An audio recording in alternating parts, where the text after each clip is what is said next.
Unbeknownst to a lot of people and my current new subscribers, back in the year of 2016, I actually interviewed Ben Diskin, voice actor of Joseph Joestar in JoJo's Bizarre Adventure, and number 1 and 2 in Kids Next Door. It was a miracle for this guy to sit down and be willing to interview a dumb kid at the time. Like I said, the audio you're about to listen to was taken in the year of 2016. I thankfully was able to recover it from my old computer that still works for some reason. Apparently it's a Windows 7 I looked up. Weird, right?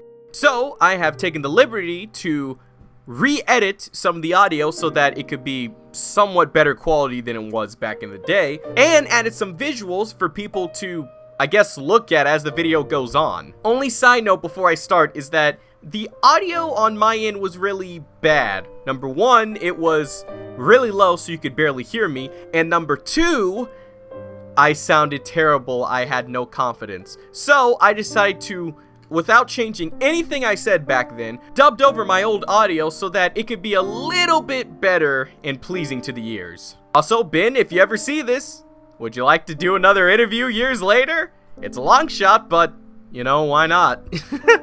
Without further ado, enjoy the video. Hello everyone, welcome back to the Ronald S. Show. Today we have Ben Diskin. How's it going? I'm doing good. How about yourself? I'm doing pretty darn good. Nice. Before we start, I'd like to thank you for coming on to the show and agreeing to answer some of my questions. Oh, no problem. Alright, with that out of the way, let's begin. How did you get into voice acting? I got into voice acting when I was about 6 years old. My parents basically, they were both actors, and they said, you know what, it'd be really great if you earned a little bit of extra money for college, kid. So they put me into the on-camera department of the agency that they were with, and I would do like some commercials here and there. I think I did one as like a little baby for like McDonald's and stuff like that. But when I could actually speak, you know, coherently, my agent said, hey, you want to try out for some voiceover stuff? And I said, sure. You know, I didn't know. And I've just sort of been doing it ever since. Never quite gave up on it. That's kind of interesting. I didn't know that's how that would, well, go. Well, for some of us, yeah. So, I heard that you played Joseph Joestar, right? How did it feel to voice him? That was awesome. That was, yeah, Joseph is just like such a, he's just such a ham. And I really like it. The show itself is such a great interpretation of the source material in the manga, and it's so nice that we actually have a really highly polished version of what the show could be. Like the technology is finally there to make this thing look as badass as it should be. And Joseph himself is just such a loon. He's out of his mind, but at the same time absolutely brilliant. So it's just fun playing like a really zany, cartoony character in, you know, this really ultra masculine anime. It's just badass. As badass as a bloody storm. What was the first anime that you dubbed? That would be Blood Plus. It was the very first anime I ever auditioned for, actually. It was for Cartoon Network's Adult Swim. Back in the day when they were doing lots of anime, before it was Toonami, again, like it is now. And it was cool because, like, you know, when you're with an agency, they basically just send you sides, and they go, here's the copy, say these lines, and this is your audition, and that's it. And never had an anime ever come into the agency, because most of the time they're so low budget that the agencies just kind of go, yeah, I don't really care about that stuff. And I was like, I want to do this. I want to do anime so bad, but I have no idea how to get into it. What do I do? And so finally one came across, and the very first one that I ever auditioned for, I got it. And it led to a bunch of other things, because it got me in with Studiopolis, who did, you know, Naruto, and they do Bleach, and they've done a whole bunch of other things. And so that led, you know, it was like one of those one thing leads to another kind of like you meet new people along the way situations. And that's how I even just got started in it. It's all thanks to Blood Plus. You know, I really need to check out Blood Plus, because I still haven't seen it. It's not bad. It's pretty good. So recently, I found out that you voice young Xehanort in Kingdom Hearts. Correct. So my question is, are you going to be voicing him in Kingdom Hearts 3? Well, this is one of these weird things, and it seems to be prevalent with video games. We have what's called a non-disclosure agreement, which is basically saying, I hereby promise to not tell anybody anything about this game ever until the game is actually out. Now, we're going to throw a bit of a curveball here, but what's the weirdest thing a fan has asked you to do? And please, for the children at home, try to keep it clean. I once had a fan ask me to sign her boob. That was about it. And she didn't actually.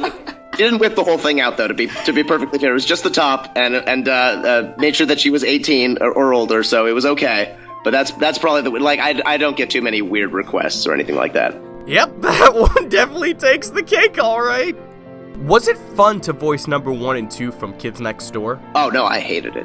What? No, I'm just kidding. I'm just joking. Jesus. No, of course not. That show. Whoo! Dang, that show was basically hey Ben, did you like cartoons growing up? Yeah. Well, here's everybody who made every cartoon that you ever watched, all in one room, and you get to be with them. It was because it's like everybody who made my childhood, like Cree Summer, she was like number 5. Well, she was Elmira on Tiny Toons for me. It was like that kind of thing where I'm like, oh my gosh, I've seen you in everything, and now we get to be on a show together. This is awesome. So that show was fantastic. That's the one where we would affectionately refer to it as Blood Throat, because every line was just yelled at the top of your voice.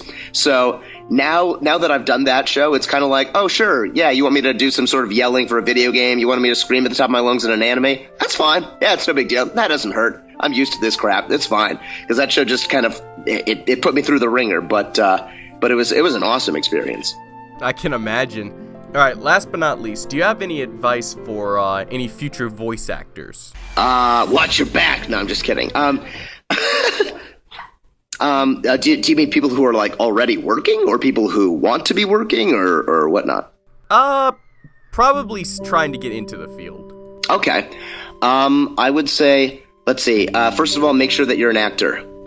If the idea you have in your head is, well, I can talk and I can get a microphone, that's great, but you're up against people who are professionally trained actors who've been acting their whole lives. So the number one thing you're going to want to do is take acting lessons, unless you're already a good actor.